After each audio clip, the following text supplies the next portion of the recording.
Bom dia e bem-vindos a mais um Mercados em Ação do Jornal Económico. No programa de hoje vamos analisar as decisões das políticas monetárias nos Estados Unidos e na zona euro. Aliás, vamos estar a olhar para as eventuais futuras decisões. Vamos também analisar a evolução do preço do petróleo e também da economia chinesa, isto na semana em que arranca o ano novo chinês. Por fim, também vamos analisar a época de resultados. Como sempre, vamos ter os números e gráficos do Marco Silva. O nosso convidado de hoje é Filipe Garcia, economista da IMF, informação de mercados financeiros. Filipe, bem-vindo de volta. Olá, viva. Bom dia. Obrigado pelo convite. É um prazer sempre estar aqui. Obrigado. Vamos começar precisamente pela zona euro. Temos aqui umas declarações recentes do governador do Banco Central dos Países Baixos, que antecipa mais duas subidas de meio ponto nas próximas reuniões de fevereiro e de março. Como é que olhas aqui para o atual ritmo das subidas do BCE? Vão subir se sim e se sim, até quando? E quando é que poderá haver aqui um momento de inversão desta política monetária, se é que é possível vislumbrar esse momento atualmente? Bom, estas declarações devem ser vistas, na minha opinião, devem ser enquadradas dentro daquilo que vai sendo, enfim, a luta entre as duas grandes fações que existem no BCE, aqueles que optam por, ou pretendem que haja uma subida dos juros mais moderada, outros que sejam mais agressivos, e isso tem sido bastante patente nas reuniões que temos vindo enfim, a acompanhar, sobretudo, enfim, no pós-reunião em que cada uma dessas fações se posiciona.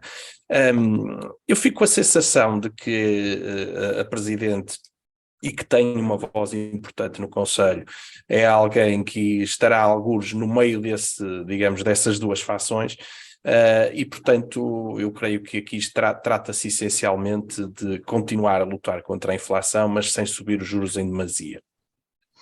Parece mais ou menos evidente, aliás, olhando para o mercado, está consensual a subida de 50 pontos base na próxima reunião, agora a 2 de fevereiro, e também mais 50 pontos base na reunião de 16 de março. A partir daí, digamos, é um bocadinho mais difícil perceber o que é que irá acontecer, se irá-se haver mais uma subida de 50 pontos ou duas subidas de 25, mas aquilo que é mais ou menos consensual nesta altura, e não me parece que os mercados, digamos que os governadores, os membros do BCE, tenham vindo digamos, a disputar esta expectativa de mercado, é que tenhamos mais 150 pontos base de subidas e que aí se acabe o ciclo. Olhando para mais lá para a frente, já há alguma probabilidade de cortes entre o final do ano 2023 e início de 2024. E isso não deixa de ser curioso, porque significa que o mercado está essencialmente à espera de uma desaceleração económica de tal forma pronunciada que não só a inflação venha, digamos, mais de encontro aos objetivos do BCE e até dos restantes bancos centrais, como o que obrigue mesmo, digamos, a que haja um corte de taxas. Penso que se deve também relacionar essas expectativas de eventual corte de taxas no final do ano com aquilo que se espera para a Fed, porque essa é também a perspectiva cada vez mais do mercado, de que já haja cortes no final do ano, quando ainda nem sequer vimos o topo da política monetária ou deste ciclo de política monetária. E como é que se encaixam aqui dois fatores que eu acho que são... que podem ser disruptivos, podem mexer aqui com esta dinâmica toda, que é os programas de recuperação e resiliência, que serão um fomento indireto da inflação também, e um suporte à economia, portanto, poderá estar aqui depois também contra o corte de juros, mas também aquilo que se fala, que é a resposta europeia ao programa de Biden para a luta contra a inflação. Achas que haverá isso, ou será tudo redirecionado para os PRRs? Relativamente aos PRRs, vamos ver como é que eles se implementam. Aquilo que nós percebemos foi desde logo no início de Portugal, falando de Portugal, que tinha sido bastante rápido numa primeira fase de implementação ou tentativa de implementação do PRR, mas depois as coisas começaram a andar um bocado de lado e isso está a acontecer também um bocadinho no resto da Europa e, portanto, não estou muito certo que isso tenha um impacto assim tão grande quanto isso. Eu creio que é importante perceber de onde é que tem vindo a inflação. E nós tivemos no final de 2021 e início de 2022, antes da guerra, tínhamos um conjunto de problemas ligados às cadeias logísticas, também a recuperação económica pós-Covid, e na altura já se sentia até alguma subida dos preços da energia. A partir da guerra, a parte dos preços de energia, enfim, ganhou uma importância, enfim, muito maior, mas, e era aqui que eu queria chegar, havia aqui dúvidas sobre o que é que iria acontecer aos salários e se eles seriam ou não fonte de inflação. E aquilo que temos visto é que os salários reais têm vindo a diminuir de maneira bastante significativa, o que significa que também não são eles fontes de inflação e dificilmente serão. O que tem causado a inflação nestes últimos 2 trimestres tem sido essencialmente a chamada expansão de margens, ou seja, as empresas com algum poder de mercado a aproveitarem essa situação para subirem preços, sentindo que há um ambiente geral de aceitação de preços mais altos. Ora, em 2023 é improvável que isso volte a acontecer ao nível da expansão de margens.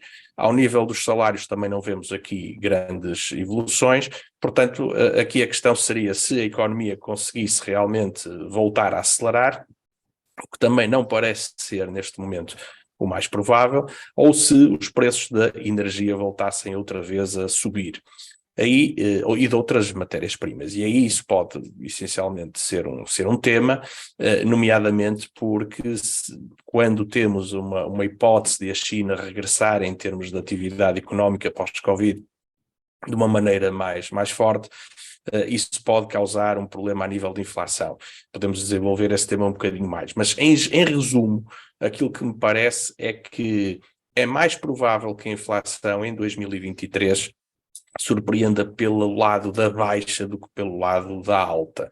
E isso poderá...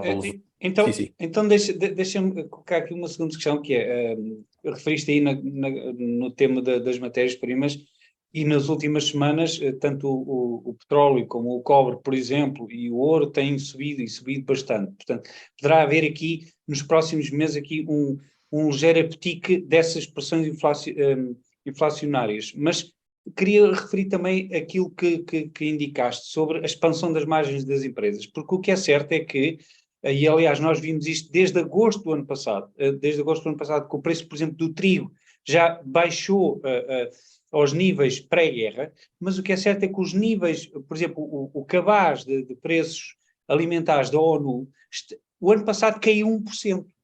Ou seja, neste momento, em termos gerais, os preços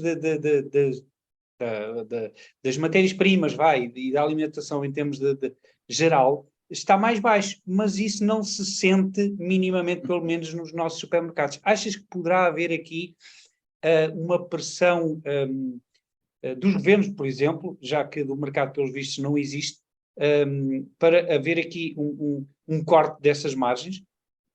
Pois, eu tenho defendido um bocadinho ou melhor, tenho chamado a atenção um pouco para este tema da expansão de margens, porque, não obstante, lá está, eu ser uma pessoa de mercado e ser uma pessoa tendencialmente mais liberal e, portanto, a admitir que no preço é onde está a realidade, eu tenho chamado muita atenção a este facto, porque creio que isto é um efeito colateral ou um sintoma, se quisermos, do poder de mercado que algumas empresas têm. Ou seja, o mercado realmente só funciona se ele estiver a funcionar, ou seja, só concorrencial.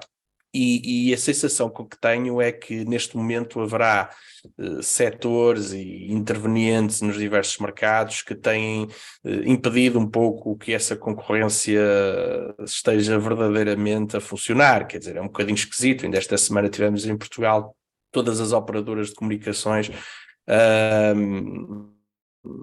enfim, a anunciarem subidas tarifárias exatamente iguais, exatamente na mesma altura. Tudo isto é um bocadinho estranho, mas temos noutras situações. O que é que me parece? Parece-me que as empresas tiveram, durante muitos anos, e a justiça lhe seja feita, tiveram durante muitos anos muita dificuldade em passar alguns aumentos de custos que tiveram, porque o ambiente não era receptivo a subidas de preços, enquanto as taxas de inflação, enfim, os headlines eram tão baixos. A partir do momento que os headlines saíram mais altos, sobretudo pelas razões que eu estava a dizer, e por isso é que eu estava a falar dos últimos trimestres, tu falaste a partir de agosto, e é exatamente esse o tema, as empresas sentiram, bom, isto neste momento as populações estão abertas, o mercado está aberto a preços mais altos, portanto vamos poder subir.